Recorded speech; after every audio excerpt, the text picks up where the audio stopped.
Mais uma vez a gente volta a filmar, a falar de temas que são super mega importantes na nossa luta contra o racismo. Agora eu vou abordar também temas políticos que não são estritamente do campo de interesse da história da população negra, mas também extremamente importantes porque as consequências dessas escolhas podem ser desastrosas, principalmente para a população negra. Eu quero falar hoje sobre esta onda de intervenção militar já, que emergiu com a greve dos caminhoneiros, mas que não começou aí, né? Tem muita gente há alguns anos já descrentes com a democracia representativa no nosso país e que passou a clamar ou a falar, eventualmente sem nenhuma militância ainda, a respeito da volta, uma intervenção militar. Nem sei se é volta, porque a gente vai falar que essas pessoas são saudosistas do regime militar que vigorou no Brasil de 1964 até 1985, nós não vamos falar que essa gente é saudosista, mesmo porque milhões e milhões de brasileiros e brasileiras nasceram depois, né, da extinção do regime militar. Então não dá para a gente falar que é saudosista. Eu acho que o debate não passa por aí. Não dá para a gente falar também que essa gente é de direita, colocar um rótulo em todo mundo que fala em intervenção militar, né, nós vamos classificar de gente de direita, é gente fascista. Não dá. Por que não dá? Vamos refletir um pouco sobre isso? Por que não dá para a gente falar assim, nossa, essa gente, como é que não tem apreço pela democracia? Como é que não defende a democracia? Como é que pode falar em intervenção militar, se intervenção militar coloca por terra qualquer expectativa, qualquer sonho de viver numa democracia no nosso país? Veja só, o que acontece com a gente? No caso da população negra, a gente não pode falar que vivemos numa democracia, né? Se a população branca de classe média viveu parte da sua vida numa democracia, no nosso caso, não dá para falar nem isso. A população negra não sabe o que são direitos elementares que estão sob o guarda-chuva da palavra democracia, né? Governo do povo, aquele ideal, né, idílico, governo do povo, pelo povo e para o povo. Um desses direitos é a liberdade de ir e vir. Temos essa liberdade? Será que temos? Eu me recordo, por exemplo, de famílias que, quando puderam, durante os governos recentes do PT, quando puderam pegar um avião do Nordeste brasileiro para, por exemplo, visitar um parente em São Paulo, as pessoas falarem, nunca mais tinha visto meu filho, nunca mais tinha visto a minha filha. E puderam, de novo, ter este encontro, abraçar seus entes queridos, por causa do direito de ir e vir, que foi ampliado através do barateamento das passagens de avião. Outra questão que vale a pena a gente pensar, e eu sei que que o estado de Minas Gerais tem movimentos sociais negros em vários desses nossos municípios, então muita gente está me ouvindo, eu sei disso, graças a Deus, maravilha, quanto mais gente ouvir a gente, melhor. Então, eu sugiro que companheiros e companheiras que estejam me ouvindo passem a verificar como é que está o meu município, como é que está a minha região em relação a essa questão da democracia.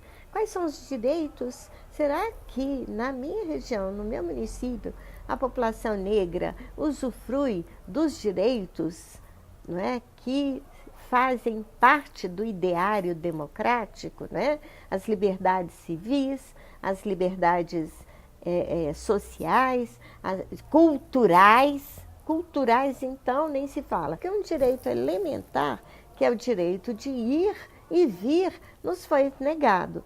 Tanto pela dificuldade financeira de ter, né, os recursos para pagarem as passagens, quanto também pela segregação espacial que existe nas nossas cidades. Todos nós sabemos disso. Observe na nossa cidade.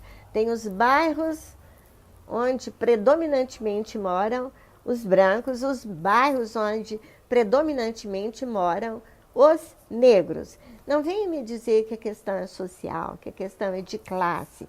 Não, os pretos não moram ali porque ali é mais caro. Não, não é isso. Nós sabemos de N relatos, os estudos sobre segregação espacial revelam isso. Pessoas que têm um alto poder aquisitivo e desistem de morar, hostilidade, sabe, em relação de parte dos vizinhos, porque aquela pessoa negra, aquela família negra, foi morar num espaço predominantemente branco. Então, eu estou questionando aqui se nós, população negra, vivemos numa democracia, se a gente usufrui do direito de ir e vir.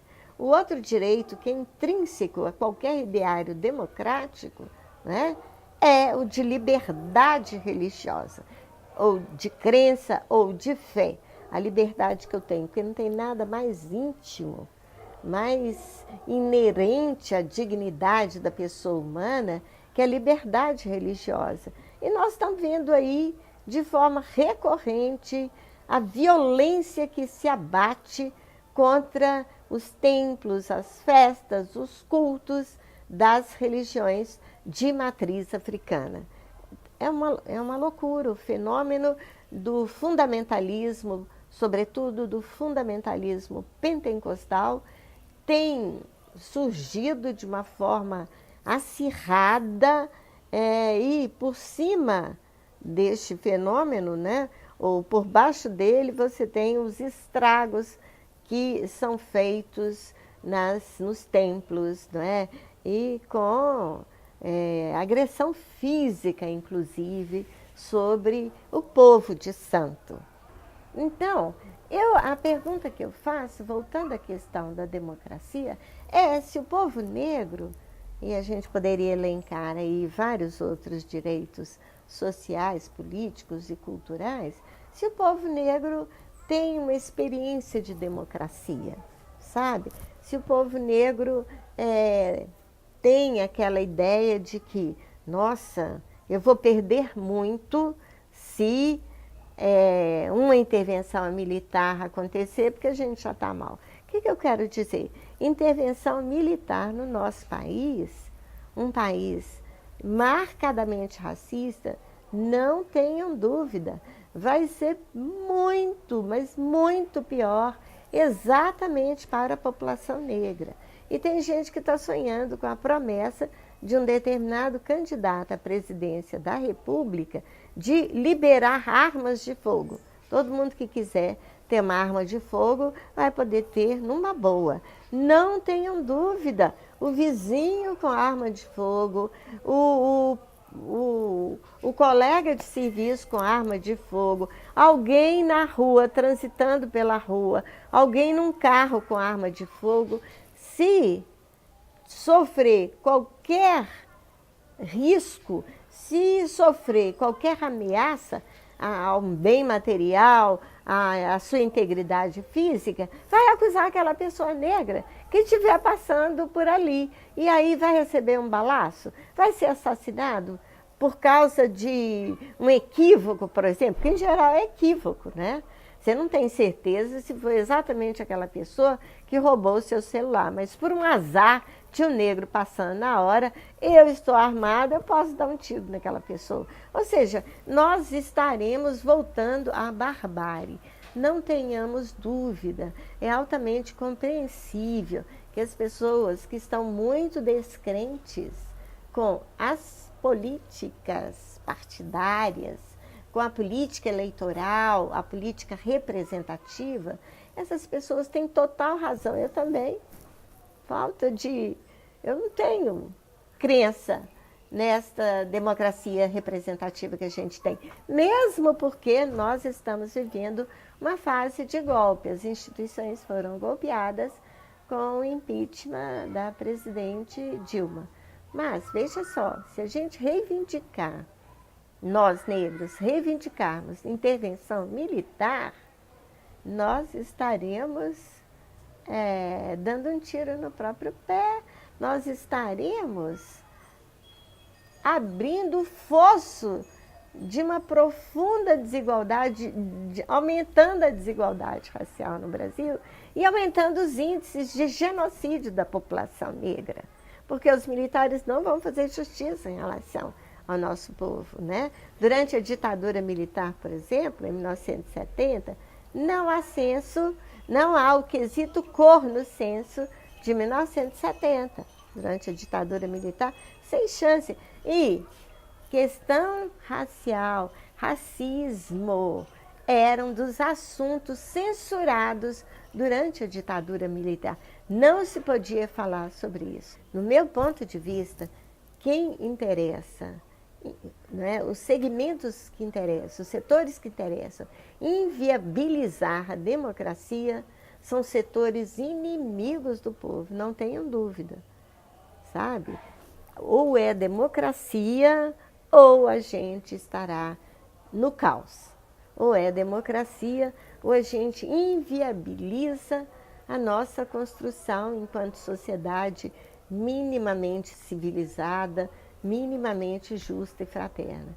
Sem a democracia, nós não vamos resolver nenhum problema de nosso país e vamos piorar todos os problemas do nosso país. Muito obrigada.